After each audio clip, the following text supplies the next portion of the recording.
When the doubt gets loud, but answer that call. Vision ain't real till you grind at speed, so breathing deep.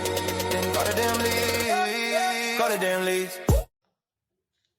Hey, welcome back to Call the Damn Leads, the show by sales professionals for sales professionals. I'm your host, Drewbie Wilson. With more than 2 decades in sales, I've seen it, been through it, heard about it. Now I'm bringing those stories to you, my favorite people in the world, the sales community. Because let's be honest, this is the greatest job on earth. It doesn't matter where you come from, what background, what personality type. You can make a pretty amazing life in sales.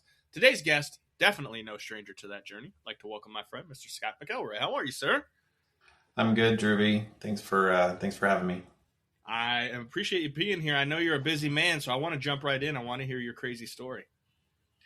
Yeah, as you were kind of telling me, pick a story, and I'm like, well, there was that one time that I was sitting there trying to close on my car wash, this dream that had come up out of the ground, and the SBA and the bank was sitting there telling me, you've committed fraud with the PPP loans back in 2020, 21. We all remember that. And I sat there and I was like, no, I did not. And so that started a 3-day journey where I've got a car wash that is built. I've got a brand that's all over it. I've got employees that are working. I've got systems and processes and procedures all put into place. I've got customers and members because we opened the car wash before we closed because the builder let me do that. And like everything was enmeshed together, which is the one thing that they tell you never to do until you actually close. But here we are. And the bank calls me and says, hey, there's a problem with your source funds that you put into the business a year prior.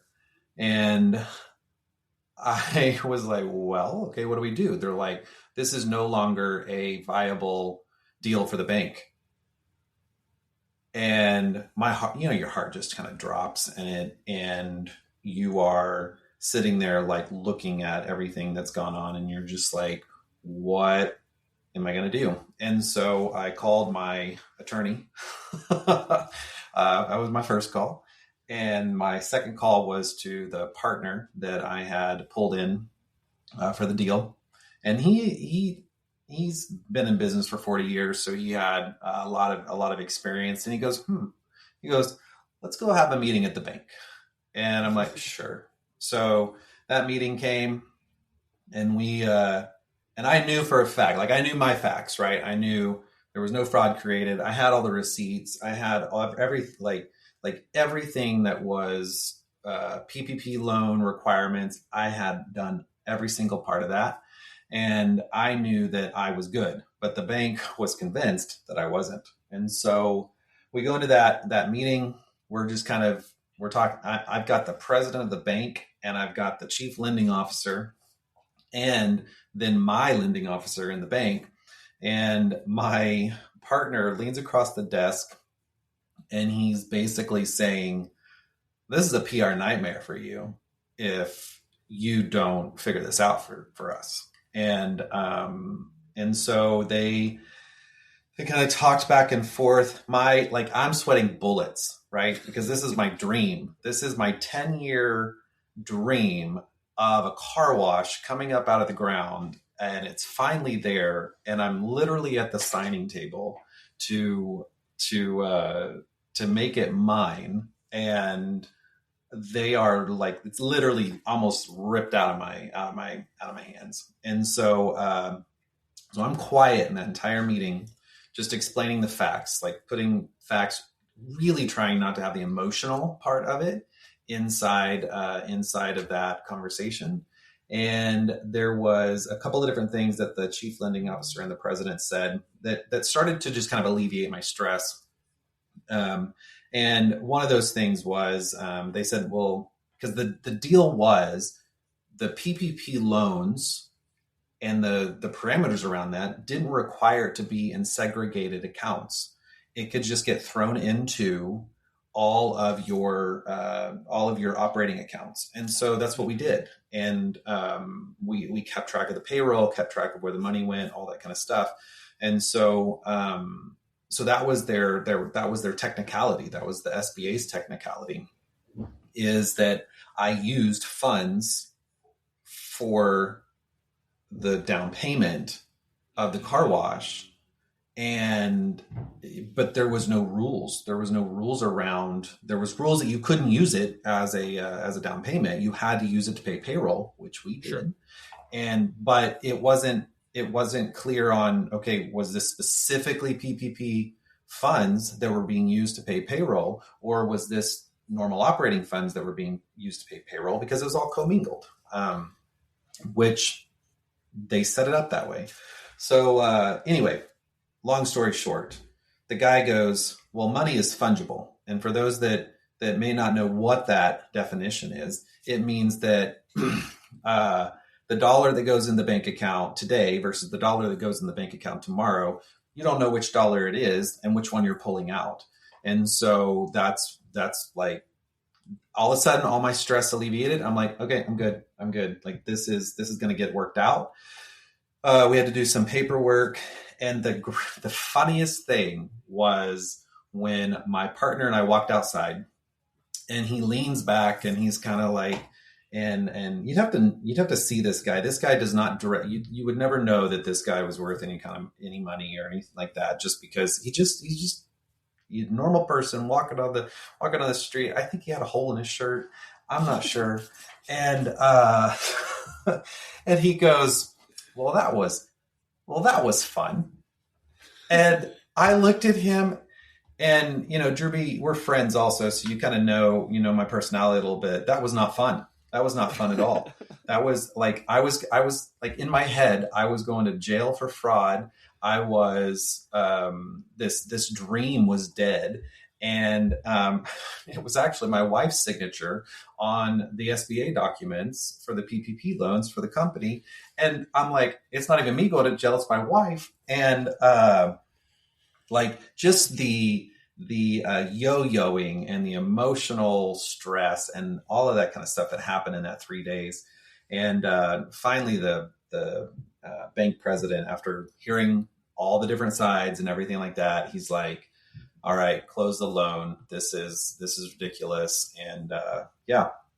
So if that's a sales story, it's a story of sales preservation and perseverance and getting in there and just kind of going through the motions and going through the steps when you don't know the outcome. Oh man. Okay. Yes. This is why I was like, Scott, don't you dare try to tell me that you don't know what story to tell. Cause like there's a story out there that we know people need to hear. And I think this is such a great reminder that you can do everything right. You can have all of the pieces put together. You can have like literally step by step by step done everything you're supposed to do. And you can still have a huge ass wrench thrown into the middle of it.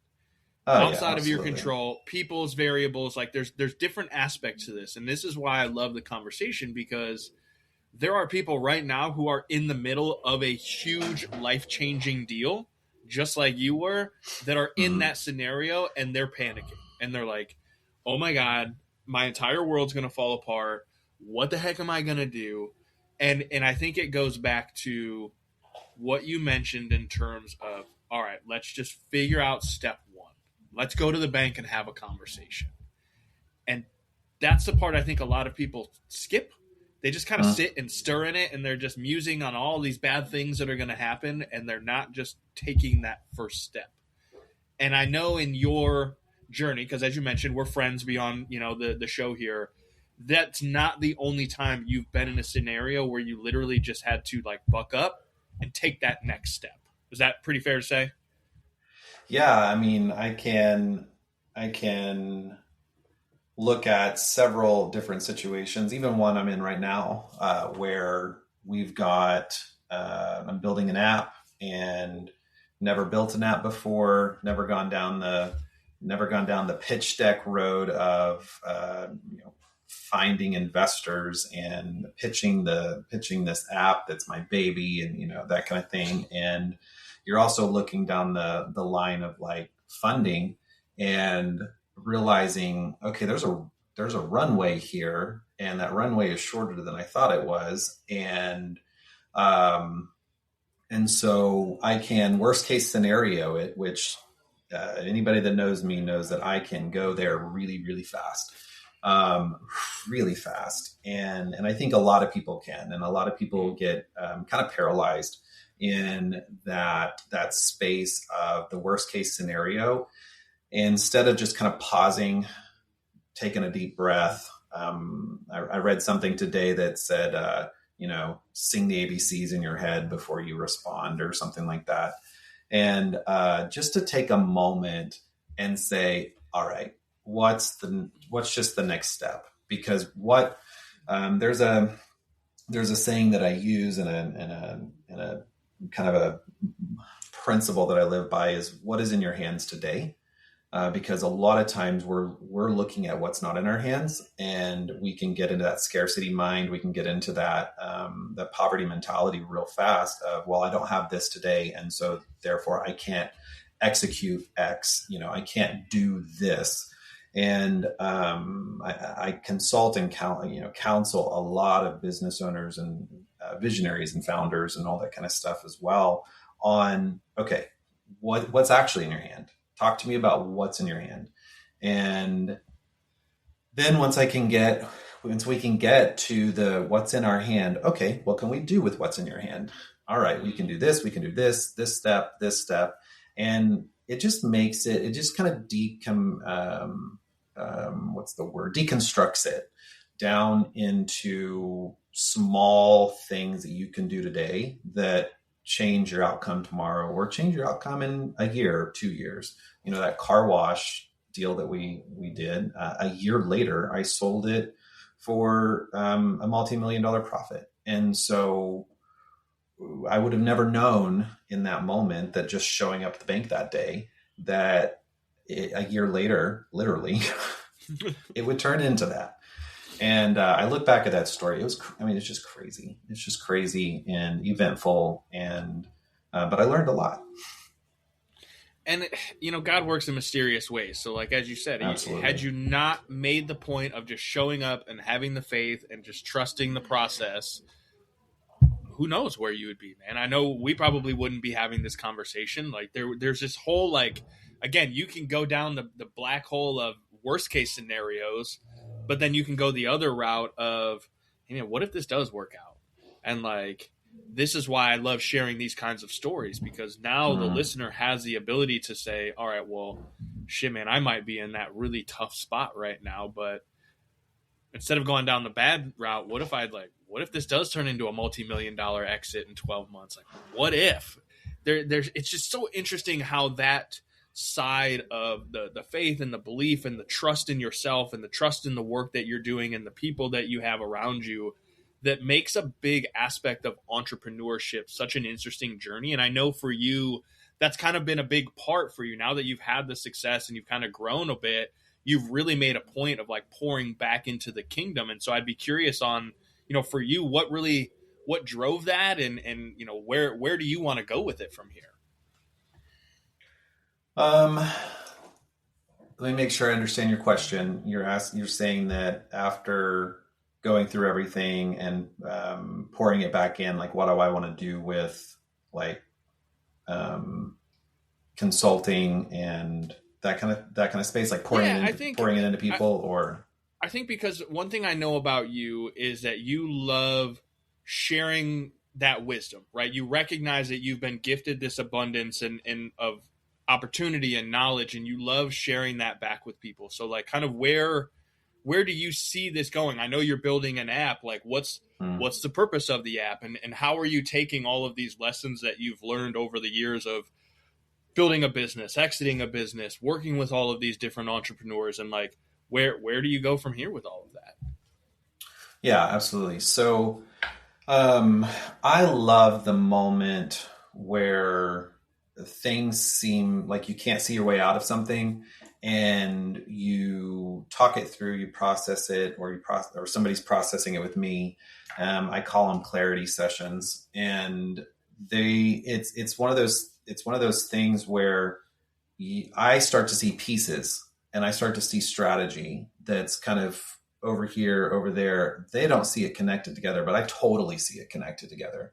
And so then telling them back, okay, you said this, these three things connect, and here's a couple of actionables on how you can progress. And that light bulb moment, that hope that comes up out of those sessions and those moments of like, okay, I came in here defeated. I came in here like there wasn't a path forward, me sitting at the bank at that meeting. And then we talk it through, we process it, we say a few things, and all of a sudden it's like, okay, I've got clarity, I've got steps forward, I can actually move. And the thing that I recommend to people that I talk with and that I consult is just click it forward. Like you don't have to go 10 clicks ahead every day. Just one click, just keep it moving. So many people get discouraged that something hasn't happened quickly for them, or a whole number of scenarios. But just wake up one day, even if the motivation's not there, okay, just click it forward once. Okay. And then then there's a day that you're like crazy motivated. Okay. Click it forward 3 times. Just keep moving.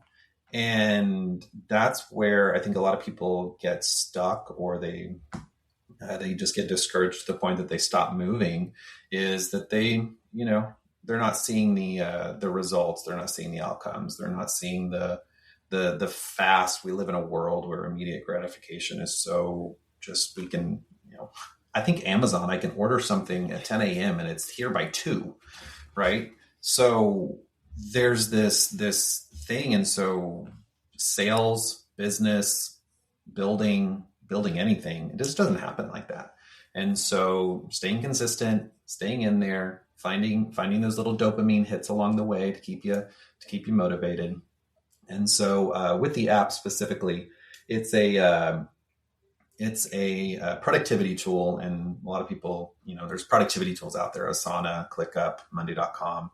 None of them actually facilitate teams moving together.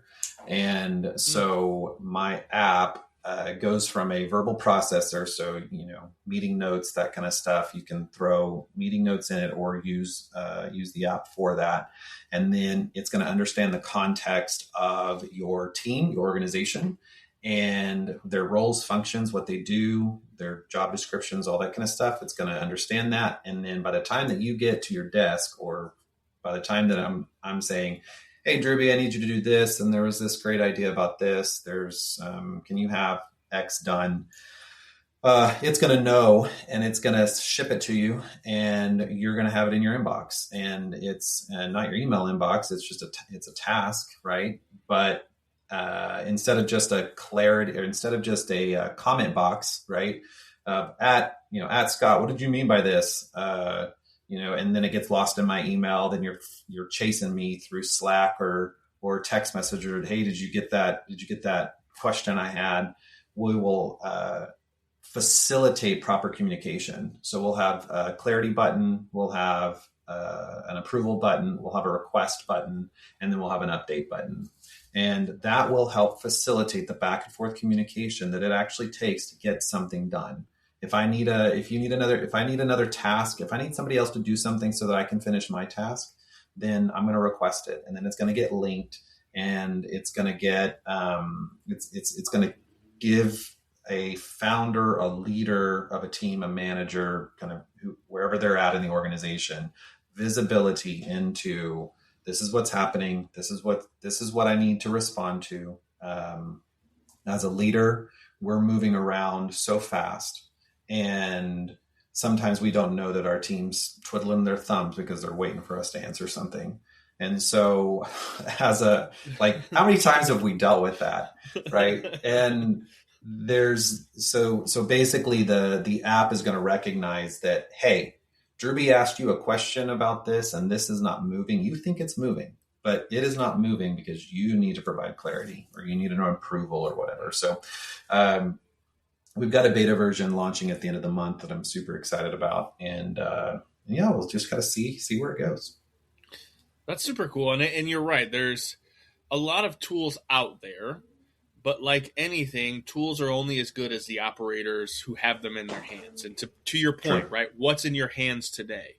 And if the tools that you're using, you're not using adequately, or you're half using because you're not maximizing the fact that at some point human communication is still a part of how we build a business. Right. And the accountability to, hey, a business owner, leader, they do have a lot of responsibilities. There are things that they have to be focused on. And at certain points along the way, it can happen where you don't respond timely enough to people who need your approval on specific pieces. And then it's just a cascading effect of, why is this late? Why hasn't this been done? And it's like, well, boss, we were all waiting for you to check the box that said yes. And as stupid as that sounds, the rule is we don't move forward until you check yes. And so like, that's why these processes exist. And so I'm very excited. I know you've been working on this for a while. We've been chatting about it offline. So I'm excited to see it coming to fruition for you. And we could probably sit and be nerds about this for many, many hours, which we have offline in other situations. So I want to respect your time, man. How do we find you, follow you, check out more of the stuff when the app launches? Like, what's the best way for our listeners to check out your stuff, man? Yeah, probably the best way to connect with me is actually through LinkedIn, Scott McElroy, and I'm in Oklahoma. So if you gotta throw an Oklahoma in there to find the right Scott McElroy, that's fine. We'll make sure we link it for you.